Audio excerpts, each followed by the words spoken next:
भवान भीष्मश्च कर्णश्च कृपश्च सिमितिंजय। कहा कि आप, द्रोणाचार्य से कहा कि आप हैं हमारे साथ।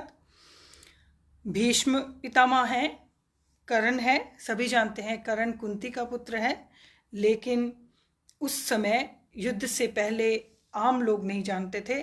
आम लोगों को सिर्फ यही पता था कि वो सूत पुत्र है। कृपश्च कृपाचार्य हैं। सिमितिंजय, सिमितिंजय का अर्थ है जो संग्राम को जीत सकते हैं, शक्तिशाली हैं, दे आर सिमितिंजय। ना अश्वत्थामा, आपका पुत्र अश्वत्थामा द्रोणाचार्य जी के पुत्र। विकर्णश्च, विकर्ण भी इनका ब्रदर है, भाई है। सोमदत्ती, सोमदत्त नहीं है, सोमदत्ती ई की मात्रा लगने से सोमदत्त का पुत्र जो है भूरिश्रवा उसका नाम था। तथैव च, आप सभी लोगों का नाम उन्होंने डिटेल से बता दिया कि वो उनकी सेना के योद्धा हैं, ये हमारी सेना के योद्धा हैं। और कितने योद्धा हैं? कहा अन्य च बहवः शूरा, और बहुत सारे शूरवीर हैं। मदर्थे, ये शब्द को आप अंडरलाइन करें, मद अर्थे। यही डिफरेंस है अर्जुन में और दुर्योधन में। ये शब्द है ना जो मद अर्थे, मेरे अर्थ के लिए, मद अर्थे मेरे लिए।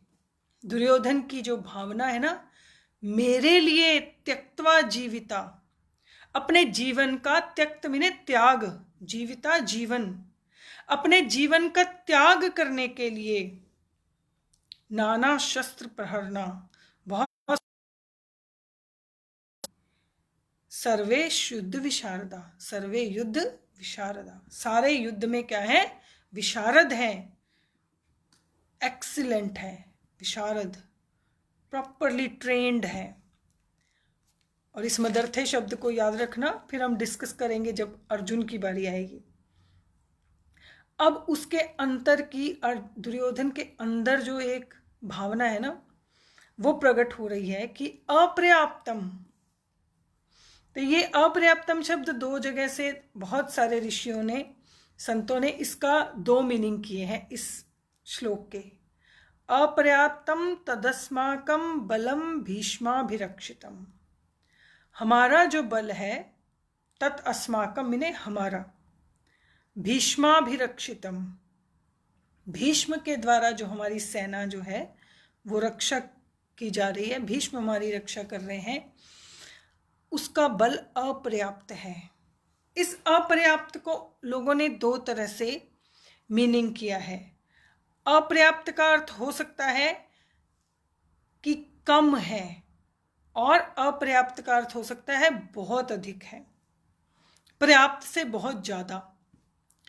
पर जहाँ तक उसकी साइकोलॉजी है दुर्योधन की, उसको ये लगता है कि हमारा बल जो है वो कम है, जबकि हमारे पास 11 अक्षौहिणी सेना है और युधिष्ठिर के पास 7 सेना है। ये टोटल 18 अक्षौहिणी सेना का युद्ध हुआ था। एक अक्षौहिणी सेना में कुछ करोड़ लोग होते हैं, आई थिंक 10-11 करोड़ लोग होते हैं। और पर्याप्तम त्विद में तेषाम बलम भीमाभिरक्षितम, भीम के द्वारा रक्षा की जा रही जो सेना है उसका बल क्या है? पर्याप्त। तो ये पर्याप्त और अपर्याप्त शब्द जो है ये दो तरह से आप यूज कर सकते हो। आइदर यू कैन से कि उनका बल पर्याप्त है, इनफ है, और हमारा बहुत ज़्यादा है इनफ से। और ये भी कह सकते हैं कि हमारे पास कम है और उनके पास जितना चाहिए उतना है। ये आपकी अपनी सोच है, पर जहाँ तक दुर्योधन की साइकोलॉजी है, गुरुदेव ने यही बताया कि पर्याप्तम का, अपर्याप्तम का अर्थ उसके मन का डर है। अपर्याप्त शब्द उसने इसलिए यूज किया कि वो अंदर से डरा हुआ है इस बात को लेकर कि ये सब मेरे लिए अपना जीवन देने तो आए हैं, पर द्रोणाचार्य और भीष्म पितामह, ये धर्म का साथ देने वाले लोग आज मेरे साथ खड़े हैं, तो ये शरीर से खड़े हैं, मन उनका उधर है, इसलिए उनको बार बार वो रिमाइंड कराना चाहता है कि आप क्या करें, मुझे जिताने के लिए, मदर्थे त्यक्त जीविता, मेरे को जिताने के लिए ये युद्ध करें। और क्या कहा उसने, अयनेषु च सर्वेषु यथा भागम अवस्थिता भीष्ममेवाभिरक्षन्तु भवन्तः सर्व एव ही। कि सब तरफ से जो मेरी यथा भागम, अब उस एक्चुअली क्यों आया है द्रोणाचार्य के पास, वो ये आखिरी श्लोक है इस बात को समझाने के लिए। उन्होंने कहा कि भीष्म में वाभिरक्षन्तु, भीष्म जो है वो सबकी रक्षा करने के लिए, ये सारी सेना की रक्षा करने के लिए यहाँ खड़े हैं, और आप क्या करो, भीष्म पितामह की रक्षा करो।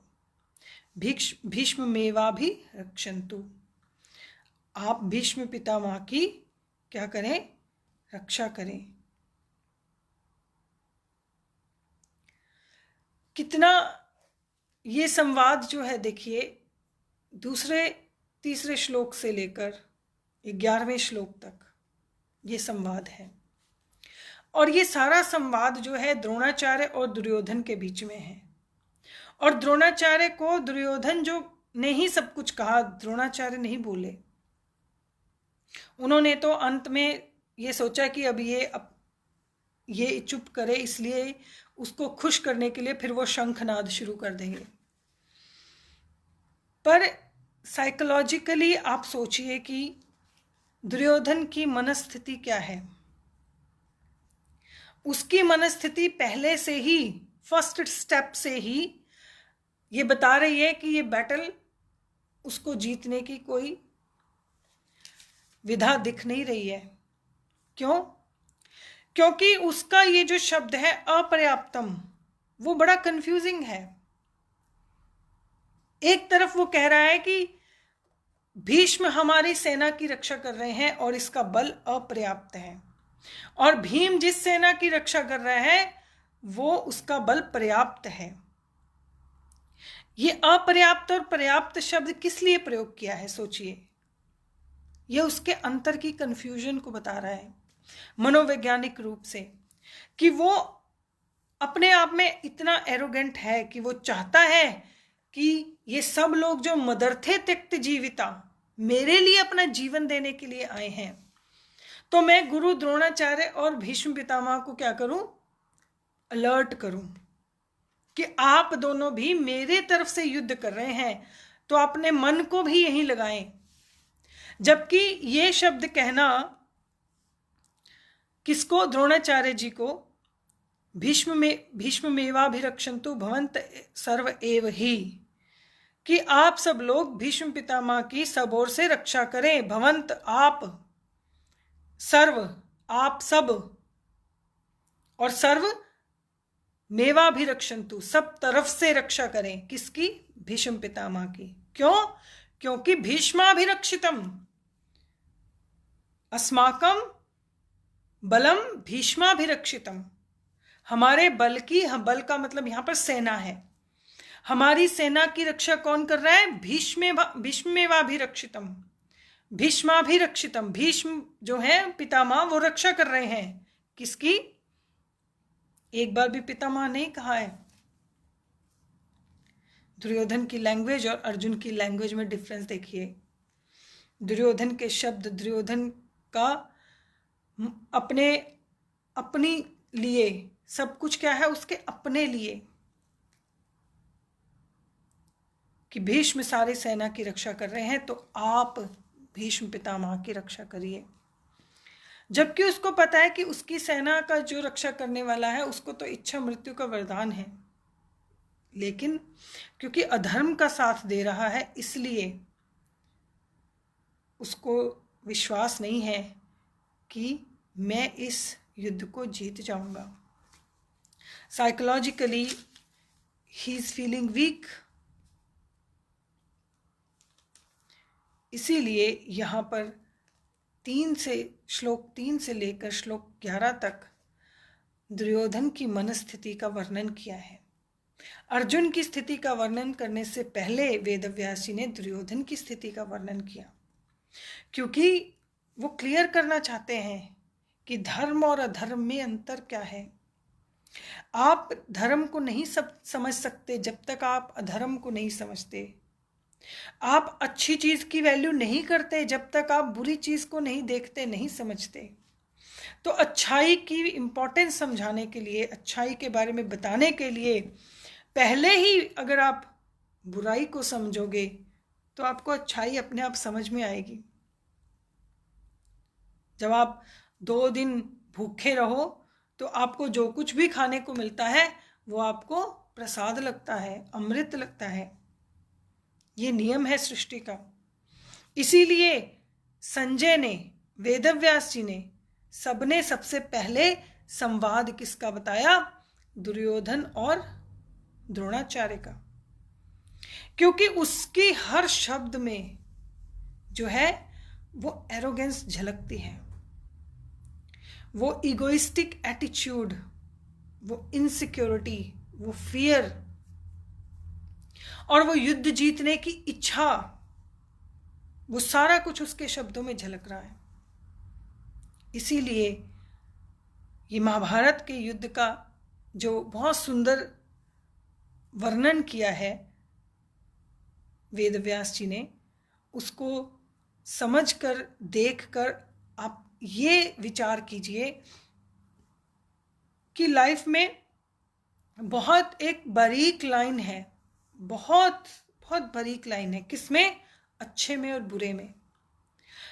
दुर्योधन का केवल एक शब्द मदर थे और उसका शब्द द्विजोत्तम, युद्ध भूमि में खड़ा होकर अपने गुरु को क्या कह रहा है कि आप तो ब्राह्मणों में श्रेष्ठ हैं, पर अपने अंदर के क्षत्रिय को जगाइए।